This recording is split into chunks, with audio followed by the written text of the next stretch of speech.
Noita can be a pretty unforgiving game, in which it often feels like every single pixel is out to get you. You could spend several hours building up the perfect exploration run, only to lose it all faster than you can say chaotic polymorphine. So here's a collection of tips and tricks that should help you on your quest to complete the work. This is a Standari, or fire mage. They could be a little annoying, as we all know, but if one or more are giving you a problem and you want to take care of them quickly, always remember, they are very weak to water. However, they are also completely immune to lava, which may be of some use to the enterprising Noita. If you happen to have a tentacle spell, you can use it to steal all of the other spells in a shop. All you have to do is just grab them with the tentacle, get them up and over and out of the holy mountain, and as soon as they're in the next biome, you can pick them all up free of charge. This only works with spells though, and not wands, unfortunately. If you want to be absolutely sure you don't fall victim to a trap, it's actually possible to disarm most of them by kicking the square device so that it is no longer touching the contact point. Then you're free to grab the wand without worry. Sometimes the device is inaccessible behind the ground, however. The game starts you off with a flask of water. Remember to use it to completely nullify toxic sludge. Don't be afraid of using all your water either, because as you dilute the sludge, you're creating more water to refill your flask.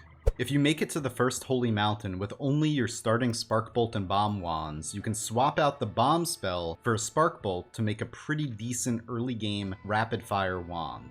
It burns through mana quickly if you keep your finger on the trigger, so just keep that in mind. Otherwise, it should help you until you can find a better wand. If you're offered Perk Lottery, make sure you take it. It's the best perk, especially if you get it early in a run. It can also be stacked to further increase the percentage chance that perks will not disappear when choosing one. Meaning, you have a really good chance of acquiring many more perks than you normally would over the course of a run. Using polymorphine or chaotic polymorphine will allow you to exit holy mountains without triggering the collapse. You just have to be careful you don't get ambushed before changing back into yourself.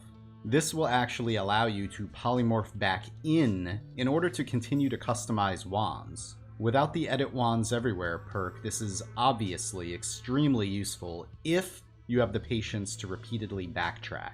Accidental kills involve crushing enemies with various objects, exploding them, electrocuting them, allowing them to die to fire, or various other means. Any enemies who perish in these ways will drop 2 times the amount of gold, making this a viable money-making strategy, especially early on. If you're ever very thirsty and have to drink an entire pond, such as the water in the tree or the dark cave, you could actually drain it surprisingly quickly by holding down and continuously right-clicking a flask selected in your inventory. Right-clicking flasks allows you to instantly drink them.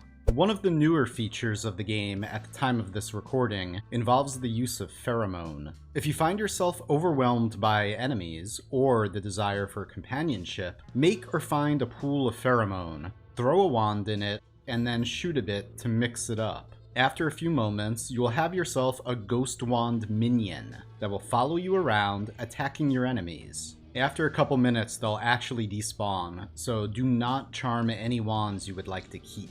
It's apparently also possible to charm wands by pouring pheromone directly on the wand pedestals, but I spent about 15 minutes trying that and it didn't work, but you might have better luck.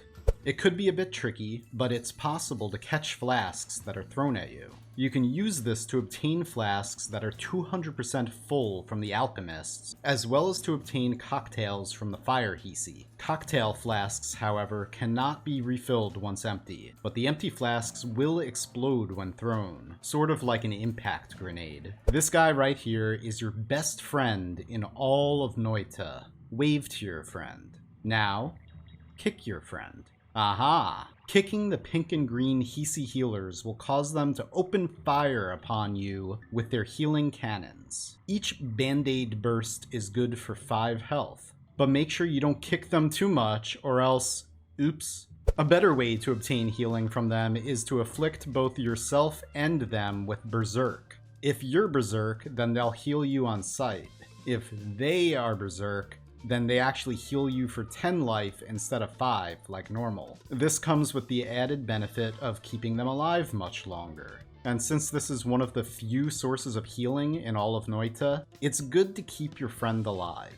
And this brings us to our final tip of the video. The healing projectile spell can be a little bit misleading, since it actually will heal you. To help me demonstrate this, I have a wand with always cast healing projectile on it. You could use boomerang spells to heal yourself with this, but I've found that my favorite way to use this is to simply toss it at enemies to get them to heal me while I fight their friends. However, they will burn through the charges very quickly unless you also are using the always cast version, so just be careful about that so you don't end up wasting precious heals. Also, be aware that there are still enemies around you that you should focus on. Don't focus too much on throwing your healing wand at other enemies, or else you could end up dead very quickly while trying to get healed. And that concludes our first Noita tips and tricks video. I hope some of these help, and I hope you have a great day. Thanks for watching. I'll be making more of these as I collect more info, and I'll see you next time.